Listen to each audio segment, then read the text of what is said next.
जो भर्ती है पूरे देश के अंदर कोविड की वजह से रुकी हुई थी और ये भर्ती दोबारा से स्टार्ट होने जा रही है। मेरे ख्याल से मई के महीने के बाद में ये दोबारा शुरू होगी और मुझे यकीन है कि जो हमारे यहाँ पे बटालियंस हैं, खासतौर से शोपियाँ के अंदर हमारे जो लड़के हैं शोपियाँ के, उनको अच्छी ट्रेनिंग देंगी ताकि ज़्यादा से ज़्यादा सक्सेस रेट उस भर्ती के अंदर हमारे जवानों का हो सके। सर शिपयार्ड लोगों का देखिए, इसमें अपॉर्चुनिटी फौज के लिए नहीं है। फौज का काम तो सिर्फ सिक्योरिटी बहाल करने का, रखने का है। अपॉर्चुनिटी तो यहाँ पे लोगों के लिए है, बच्चों के लिए है। अगर टेररिस्ट और टेररिज्म दोनों कम होगा तो अपॉर्चुनिटी यहाँ पे बच्चों के लिए, फ्यूचर के लिए ज़्यादा बढ़िया बनेगी। तो आप ये कहना कि सिक्योरिटी फोर्सेस के लिए अपॉर्चुनिटी है, गलत है। मेरे ख्याल से अपॉर्चुनिटी पब्लिक के लिए है, जनता के लिए। और एक समय ये आ चुका है कि जनता चाहती है कि एक पीस, स्टेबिलिटी और एक खुशी का माहौल हो।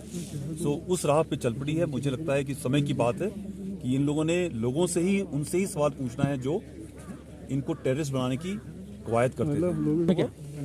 हमने कोई खास काम नहीं किया। ये आपको मैं बताना चाहता हूँ कि ये इंडियन आर्मी के खून में, हमको जब भर्ती होते हैं तो हमारे खून में डाल दिया जाता है प्रोटेक्शन का।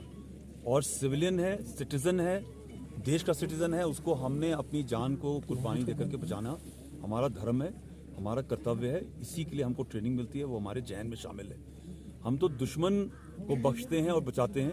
हमारे देश के लोग हैं, हम उसको क्यों नहीं बचाएंगे। मगर इसी के साथ में एक आपको मैं चीज़ ये भी बताना चाहता हूँ कि ख़ास तौर से तंगधार, जो कश्मीर के छोटी छोटी घाटियाँ हैं शमशाबारी के पल्ली तरफ, उनके लिए मैं सिर्फ एक मैसेज ये देना चाहता हूँ कि आपसे रिक्वेस्ट है कि गलत कदम ना उठाएं। लोग रिस्क लेते हैं।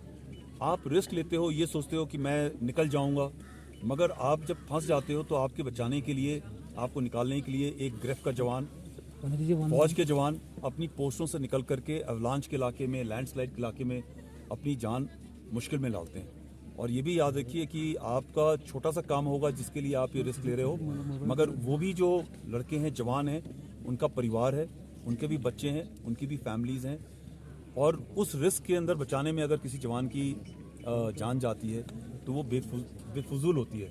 तो मैं यही रिक्वेस्ट करूँगा कि थोड़ा सा संयम रखें, धैर्य रखें।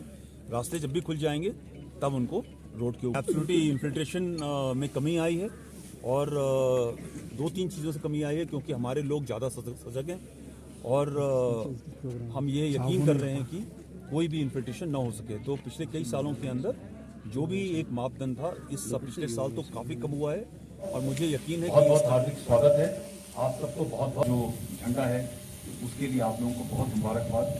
और मुझे यकीन है कि एक हमारे सभी बच्चों को ये झंडा हमेशा देश प्रेम की भावना से ओतप्रोत करेगा।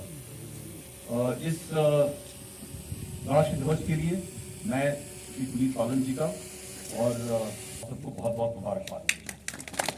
कि पिछले साल जो खासतौर से साउथ कश्मीर के अंदर और शोपियां के अंदर एक नंबर ऑफ रिक्रूटमेंट बहुत हुआ करती थी टेररिस्ट के लिए, तकरीबन आधे नंबर के ऊपर आते।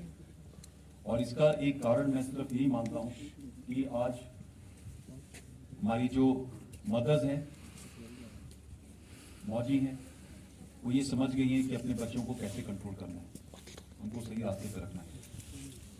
उसी के साथ साथ जो यूथ है वो भी किताबें पढ़ता है, न्यूज़ पढ़ता है, टेलीविज़न देखता है और ख़ासतौर से सोशल मीडिया के ऊपर ये भी देखता है कि जो लोग गलत किस्म की रेडिकलाइजेशन की जो कंटेंट भेजते हैं वो किस हालत में खुद रह रहे हैं। और ये जैसे जैसे चीज़ एक्सपोज होती जाएगी, लोगों को मालूम चलता रहेगा।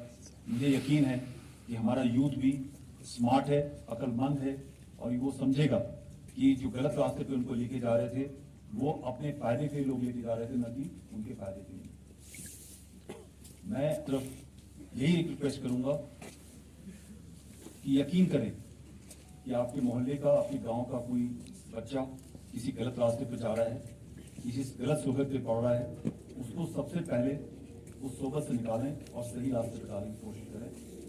याद रखिए कि कोई आदमी जब गलत रास्ते पर जाता है, जेल जाएगा या कहीं जाएगा, नुकसान सिर्फ उस परिवार का होता है, उस मोहल्ले का होता है। बाकी ये लोग जो उसको गलत रास्ते पर डालने की कोशिश करते हैं उनका कोई नुकसान नहीं होता, उनका सिर्फ फायदा ही फायदा होता है।